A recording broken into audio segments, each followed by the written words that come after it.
Il essaie de te vendre l'histoire comme véridique alors que ça reste une légende urbaine. Et il disait que les légendes urbaines c'était véridique, c'était des histoires approuvées, enfin des histoires d'un youtubeur qui lui a volé, enfin qui a recopié, imité ses miniatures. Il nous a parlé de plein de choses, de vidéos TikTok. Enfin, il a vraiment, sa chaîne a un peu, voilà, elle a goûté à tous les râteliers, elle a bouffé à tous les râteliers, sa chaîne, littéralement, mot pour mot, mais alors là c'est littéralement mot pour mot, même intonation, même image et tout, hein, que les vidéos de... Là il y a un très gros problème par contre, je trouve que là c'est par contre vraiment se foutre de la gueule du monde. Salut tout le monde, c'est Chris. Aujourd'hui on va s'attaquer à un assez gros poisson, donc prenez quelque chose à boire, installez-vous bien et restez bien devant cette vidéo parce qu'on va débunker un débunkage d'un youtubeur. On va parler ensemble du youtubeur Noah qui a fait beaucoup parler dernièrement de par, comment dire, beaucoup d'histoires de plagiat apparemment et beaucoup d'histoires de vol de contenu. Donc écoutez, si vous êtes intéressé, continuez à regarder. Avant que la vidéo commence, n'hésitez pas à liker, partager, commenter et à t'abonner. Ça prend une seconde, donc n'hésitez pas à le faire. Ça me fera extrêmement plaisir de te retrouver dans les prochaines vidéos. Et on peut commencer. Je tiens à dire également que si je fais ce genre de vidéo, c'est pas du tout dans un but de nuire, de critiquer, de descendre quelqu'un. Franchement, il n'y a aucun intérêt. Mais c'est que j'ai vu pas mal de vidéos, notamment la dernière vidéo qui était sortie du jeune cubain. J'ai vu la vidéo de Sa Giovanna qui avait eu des histoires avec ce fameux Noah. J'ai vu plein de vidéos. Il y avait même une vidéo de Foufa à l'époque qui était sortie où il avait fait un feat avec lui, où il l'avait interrogé, où il avait eu une interview de lui. Donc on en reparlera un peu plus tard dans cette vidéo. Et je voulais vraiment amener un peu ma vision des choses parce que voilà, ça fait quelques années que je suis sur YouTube. Bien évidemment, je n'ai pas le nombre d'abonnés que toutes ces personnes ont. Je n'ai pas, on va dire, la prétention de dire que je suis meilleur. Au contraire, enfin, je trouve que c'est bien de pouvoir échanger. YouTube, ça reste un endroit où on peut créer, où on peut discuter, où on peut échanger. Et il y a pas mal de choses qui m'ont interpellé et qui m'ont donné envie de faire cette vidéo aujourd'hui. Notamment le fait qu'il y ait toute cette histoire de plagiat parce que assez souvent, moi aussi, dans les commentaires, c'est assez récurrent quand je traite du même sujet, par exemple que Saphir, que Sa Giovanna ou que Nanas, que Foufa, enfin bref, on reste des chaînes d'actualité, nous tous, et c'est vrai que si par exemple Saphir a fait une vidéo avant moi, on va venir me dire « Ouais, mais Saphir en a fait une avant, t'as plagié. Ouais, Sa Giovanna a fait une vidéo, t'as plagié sur elle. » Juste parce qu'on a traité du même sujet, vous voyez. Donc, les gens, des fois, sont un peu débiles, hein. On va pas non plus commencer à faire genre « Non, mais c'est pas méchant. » Mais c'est que les gens sont un peu aussi, je sais pas, aveugles. Parce que si on parle de sujets d'actualité tout au long de l'année et qu'on fait la même vidéo, ça veut pas dire qu'on s'est plagié, mais qu'on raconte les mêmes faits avec une vision différente, avec une critique différente, avec un avis différent, tout simplement. Bref, revenons-en aux moutons, on va parler de Noah du coup. Noah qui a créé sa chaîne YouTube, qui a deux chaînes YouTube, mais la principale a été créée en 2014. Ça fait à peu près 8 ans qu'il poste des vidéos sur YouTube. Il nous a tout fait au niveau YouTube. Il nous a fait de l'humour, du podcast, des threads horror, des nouveaux concepts de gens cachés, je sais pas quoi. Ça aussi on y reviendra parce que c'est très important. Il nous a parlé de plein de choses, de vidéos TikTok. Enfin, il a vraiment, sa chaîne a un peu, voilà, elle a goûté à tous les râteliers, elle a bouffé à tous les râteliers, sa chaîne, littéralement. On va pas lui jeter la pierre parce que moi aussi, à l'époque, quand j'avais commencé YouTube, de base, c'était une chaîne humoristique. On s'en rappelle, hein, enfin très peu de gens étaient là de toute façon, donc merci. Après c'était une vidéo, enfin des vidéos YouTube, une chaîne make-up, donc même à l'époque, si vous n'aviez pas vu ça, Dieu merci. Et maintenant on parle d'actualité, de storytime et de lifestyle, donc ça fait plutôt plaisir, c'est quelque chose un peu bon enfant. Bon, voilà, on a planté le décor, on sait que sa chaîne, ça reste maintenant un mélange de thread horrors. Pourquoi j'ai pris un accent, je ne sais pas, des threads horreur, on va le faire très en français, et un mélange de trucs de dating, de challenge, de machin, c'est un peu flou, je trouve. Déjà à l'époque, ça avait fait beaucoup parler qu'il fasse des threads horreur, parce que tout simplement, c'était un concept que Squeezie, alors apparemment, dès que Squeezie a touché un concept, il faut que personne n'y touche. Vous voyez ce que je veux dire? Il faut que, si Squeezie a fait du gaming, personne ne peut faire du gaming, limite, j'ai l'impression maintenant, hein. Mais bon, bref, donc beaucoup de gens ont dit que Noah plagiait Squeezie parce que littéralement il avait fait des threads d'horreur, il parlait d'à peu près les mêmes histoires et ils avaient une version assez différente à chaque fois, ils avaient une façon de raconter qui était assez différente à chaque fois, là où Squeezie, lui, allait laisser planer le doute, ou il a laissé vraiment une porte ouverte, si vous voulez, pour que les gens soient vraiment immiscés dans l'histoire. Lui, Noah, se mettait dans l'histoire et il disait que c'était véridique, c'était du vrai, c'était totalement vrai, nanana. Il essayait de te vendre l'histoire comme véridique, alors que ça reste une légende urbaine. Et il disait que les légendes urbaines, c'était véridique, c'était des histoires approuvées, enfin des histoires prouvées, vous voyez ce que je veux dire. Donc il a commencé à nous dire, ouais, ça c'est vrai, ça c'est ci, ça c'est ça, et il en a fait vraiment des pataquès, et ça a vraiment tout simplement créé une ambiguïté, ça a créé un engouement presque, j'ai envie de dire, et le fait aussi que littéralement Noah reproduisait exactement les mêmes presque miniatures que Squeezie à l'époque, donc les gros yeux très déformés, très psychédéliques presque, j'ai envie de dire, enfin ça a vraiment fait beaucoup parler. Alors, pour répondre à cette question concernant les miniatures de Squeezie et l'éventuel lien entre moi et Squeezie, c'est vrai qu'au début, lorsqu'on a lancé ce concept-là, moi je me suis énormément inspiré de Squeezie, parce que, pour le dire honnêtement, j'ai vraiment vu qu'il y avait une demande qui était très forte. Les gens adoraient ses threads et il en faisait peu. D'ailleurs, il en fait toujours assez peu, donc du coup, il y avait des gens qui en voulaient plus. Et donc, ça a été logique pour moi, marketingment parlant, d'adapter du coup un style qui soit similaire au sien. Maintenant, c'est pas non plus les mêmes miniatures, c'est juste un style qui est repris de la même manière que si deux personnes, on va dire, font des vidéos sur Fortnite et que ils mettent les deux un style de miniature qui est très similaire, les gens vont s'associer et vont cliquer aussi. C'est vrai qu'à l'époque, j'étais presque un des seuls à faire des threads d'horreur avec Squeezie du coup. Aujourd'hui, il y en a plein, par contre, de youtubeurs qui en font. Il y en a, je pense, une bonne vingtaine qui font des threads, des choses un peu flippantes et qui reprennent la même direction artistique que Squeezie dans ses miniatures. À l'époque, c'est vrai que moi, marketingment parlant, j'ai vu qu'il y avait une demande qui était énorme pour ces threads, donc et surtout que lui, il en faisait peu. Donc il y avait plein de gens qui voulaient en voir et lui, il en faisait pas beaucoup. Donc évidemment, c'est logique pour moi de reprendre du coup la même direction artistique pour que les gens ensuite puissent regarder mon contenu. Mais si tu regardes, c'est une stratégie en fait marketing qui se fait dans tous les domaines. Admettons que tu as un youtubeur Fortnite qui explose, c'est normal qu'il y en a beaucoup ensuite qui vont reprendre les mêmes directions artistiques des miniatures de Fortnite. Tu vois, enfin, quand tu regardes des miniatures Fortnite, c'est tous les mêmes quasiment. Donc voilà, tout ça pour dire que j'ai complètement conscience que j'ai repris la même direction. Par contre, ça n'implique pas du tout que c'est du plagiat, qu'on soit bien d'accord. Reprendre les idées, reprendre une direction artistique d'un domaine précis, c'est absolument pas du plagiat. Les histoires, c'est pas les mêmes, les miniatures, c'est pas les mêmes, qu'on soit bien d'accord, c'est juste le concept de tête déformée qui est repris, enfin d'expressions qui sont accentuées qui est repris, mais c'est tout. Il n'y a pas de plagiat là-dedans. Voilà, juste qu'on soit bien clair, après... on peut toujours afficher la définition du plagiat, mais c'est pas très intéressant, on s'en fout de jouer sur les mots. Juste, évidemment que la stratégie marketing, quand je mentionne que l'histoire est basée sur des faits réels, ou que la légende est basée sur des faits réels, etc., je parle vraiment et je joue volontairement sur les mots, parce que si je dis qu'évidemment l'histoire est purement fictive, c'est complètement nul en fait à regarder, c'est pas fun.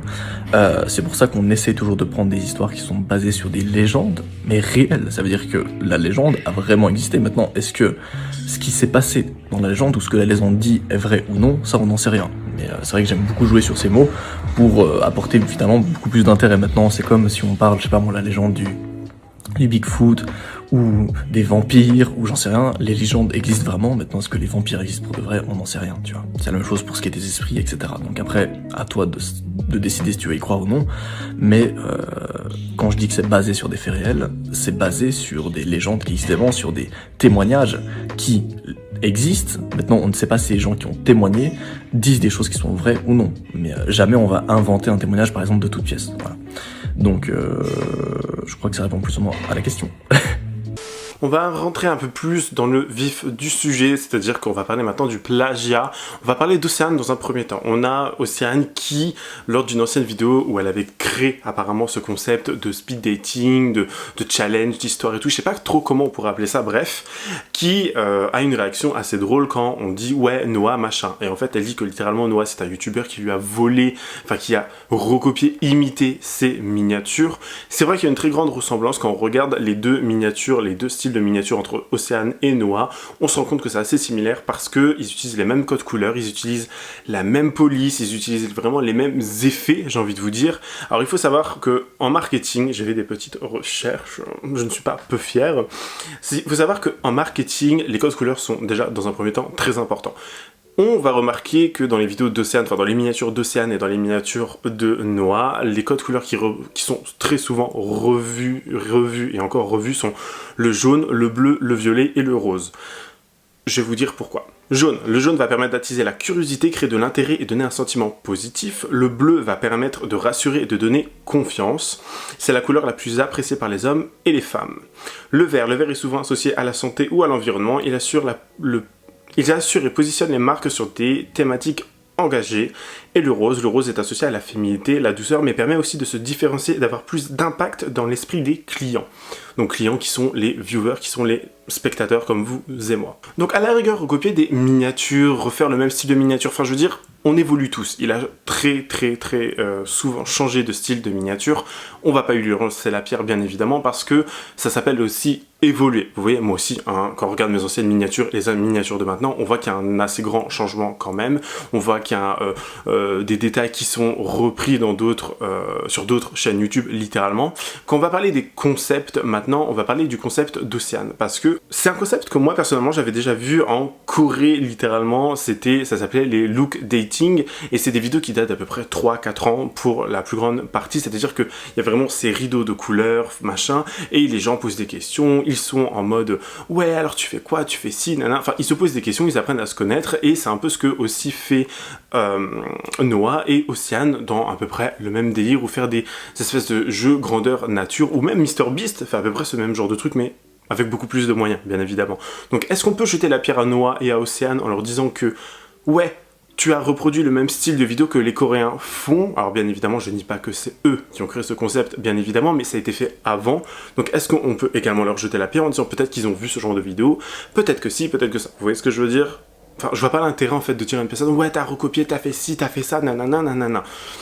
Quand ça parle de concept, c'est comme parler d'actualité, ça revient à peu près au même. Après, si tu recopies mot pour mot, et on va y revenir, des concepts, des vidéos, ou des textes, ou des actualités, ou des paroles de personnes, là, ça devient plus problématique. Parce qu'il y a quelques temps de cela, Giovanna nous a sorti une vidéo sur toutes ces polémiques qu'elle avait pu avoir sur YouTube avec des grands youtubeurs. Elle nous a d'ailleurs parlé de Adam le Rigolo qui... Adam ou Adam, je sais pas comment vous prononcez. Adam le Rigolo qui est d'ailleurs aussi un ami, un pote de Noah et qui déjà à l'époque avait plagié le contenu de Giovanna, le texte, la parole, enfin mot pour mot si vous voulez. Donc déjà ça avait fait beaucoup parler également à l'époque. Et on se rend compte qu'après ça va être au tour de Noah de faire à peu près la même chose. Je vous laisse avec les explications de Giovanna qui en avait fait une vidéo pour que vous compreniez. Et là on va parler d'un autre youtubeur qui a 1 million d'abonnés, donc Noah. Lui c'était encore plus grave, ça va être... Franchement le culot. Je me suis rendu compte que en fait il recopiait mon script, c'est-à-dire que tout ce que je disais, il disait mot par mot pareil, sauf que ça tu ne peux pas le prouver parce que la plupart des vidéos, ben, tu racontes quelque chose dans un ordre chronologique, donc ça peut être juste une coïncidence. Et c'est là que j'ai pu prouver qu'il me recopiait. C'est qu'en fait, le mec, il prenait ma vidéo, que j'ai traduit moi-même, il coupait mon fond, où c'était écrit JVDT, et il mettait dans sa vidéo. Ça, c'est ma vidéo, donc vous savez, je mets les traductions moi-même. Donc voilà, ça, c'est sa vidéo. Avec le même extrait. Donc ça c'est ma vidéo et ça c'est sa vidéo. Aucune source, aucune référence à ma personne. Donc vous voyez c'est ma traduction. La vidéo de Noah, ma traduction. C'est dommage parce que c'était presque pas cramé parce que là vous voyez c'est ma traduction. Et en fait il a pris carrément ma vidéo et il a découpé, vous voyez qu'il a découpé mon écriture. Et lui en fait il se faisait pas chier, il racontait son script comme moi, il prenait mes images, il les mettait par-dessus. Et il a pas fait ça une fois, 2 fois, 3 fois, il a fait ça sur 6 vidéos différentes. On parle de quelqu'un là qui a 1 million d'abonnés, qui a 2 chaînes YouTube, qui plagie quelqu'un qui avait... Là où du coup ça devient de plus en plus problématique selon moi, c'est que tu vas créer une vidéo ou t'inspirer d'autres youtubeurs. C'est totalement normal, ça arrive totalement que tu puisses reproduire une vidéo qui a déjà été faite, qui a déjà traité du même sujet, mais refaire mot pour mot, réutiliser la traduction d'une personne qu'une personne a faite à ton égard pour ton contenu et pour gagner de l'argent, faire des vues et tout, parce que bien évidemment lui il avait 1 million d'abonnés, Giovanna en avait 200 000. Il y a une grande marge, vous voyez déjà même au niveau rémunération, il y a une très grande marge. Voilà, c'est très différent pour être honnête. Et tu vas recopier mot pour mot, c'est-à-dire que tu vas même pas te casser le cul pour littéralement faire des recherches, avoir ta petite touche à toi, avoir ton petit... le petit plus, vous voyez ce que je veux dire, c'est vraiment ça qui va faire toute la différence sur une chaîne et je trouve que c'est vraiment dommage d'avoir recopié mot pour mot ou d'avoir pompé le contenu, d'avoir repris les traductions que Giovanna avait faites parce que ça reste du travail que elle a fait et ça se rappelle aussi... Enfin, ça reste aussi à peu près du... Est-ce qu'on pourrait appeler ça du copyright? Honnêtement, je ne pourrais pas vous le dire, mais... on n'en est pas loin. Je vous rappelle également qu'il a fait la même chose avec Feldup. Feldup qui lui fait que des traits d'horreur, où il parle beaucoup de sujets un peu du deep web, dark web, où il parle beaucoup de sujets voilà, très sombres, mais je vous recommande vivement sa chaîne parce qu'elle est très intéressante. Je regarde ça surtout le soir, genre pour me faire une bonne petite frayeur, c'est pépite. Donc voilà, le fait qu'il recopie aussi mot pour mot, mais alors là c'est littéralement mot pour mot, même intonation, même image et tout, hein, que les vidéos de Feldup, là il y a un très gros problème par contre. Je trouve que là c'est par contre vraiment se foutre de la gueule du monde et un peu prendre les gens pour des cons, vous voyez, parce que c'est quoi l'intérêt de regarder une vidéo sur une chaîne, ok le montage va être différent, la musique va être différente, le décor va être différent, mais les paroles vont être les mêmes. C'est-à-dire que si tu veux juste changer une voix et écouter une vidéo avec une autre voix, enfin, je vois pas réellement l'intérêt. Vous voyez ce que je veux dire? C'est vraiment dommage. Pour ceux qui ne le savent pas, une Red Room serait apparemment un live stream d'une torture et éventuellement du viol de plusieurs personnes qui serait diffusé sur le dark web contre des donations ou des rémunérations. Les Red Rooms sont apparemment des sortes de live stream, donc des diffusions en direct d'une torture et éventuellement d'un d'une personne qui serait diffusée dans le darknet contre des donations. Deux exemples de Red Room qui étaient faux. J'ai montré par exemple dans la première le cas de la Red Room Alicia, une Red Room qui avait un décompte sur internet annonçant l'arrivée d'un live stream où on allait tuer quelqu'un et qui finalement à la fin du décompte n'a rien donné. Ce sont des exemples qui sont faux. C'est tout d'abord le cas d'Alicia qui était une Red Room avec un immense décompte et plein de hype autour qui aurait été diffusé dans le darknet. Mais finalement il était prouvé qu'il n'y a rien eu. Comme beaucoup de gens, j'étais un peu dubitatif vis-à-vis des Red Rooms. Donc comme beaucoup de gens, je suis plutôt dubitatif à ce sujet. Bon les refs, il y a quelques jours j'ai sorti 2 vidéos sur le youtubeur Noah, des vidéos dans lesquelles je montre que le poteau il ment, il plagie, il vole des miniatures, blablabla, bref. Et il s'avère qu'entre temps, j'ai reçu beaucoup de messages de sa communauté. Je tiens à vous dire déjà c'est des messages de petits, je leur donne pas plus de 13 ans, mais ils sont tous en mode ouais, tu mens, tu dis n'importe quoi, Noah il est pas comme ça, il fait de bonnes vidéos, il vole pas, tout ça. Wesh les petits refs, faut que je fasse quoi? Faut que je demande à un monteur de m'envoyer des rushs d'une de ses vidéos TikTok où il répète tout ce que dit un américain en répétant la même chose mais en français? Les cheveux de cette fille, les cheveux de cette fille suivent le chemin. Ça n'a aucun sens mais j'aime bien.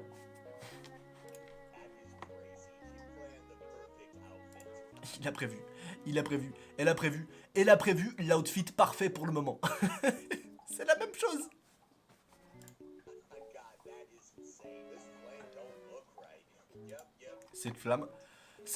Cette flamme a l'air vraiment bizarre. Et c'est tout là le problème de YouTube et des gros youtubeurs, c'est-à-dire que ils se sentent presque intouchables, j'ai envie de dire, parce que quand on voit la réponse de certaines personnes, des petits mineurs, des petites pisseurs, qui viennent vous dire oui mais lui au moins il fait ça bien, il fait ça si, je sais pas quoi, qui vont venir vous descendre, certainement je vais avoir des commentaires de haine qui vont me dire ouais mais Noah c'est le meilleur. Oui peut-être que pour vous c'est le meilleur, je dis pas que c'est une personne mauvaise, même si les petites allégations du fait qu'il a envoyé son torse à des mineurs, à des petites gamines,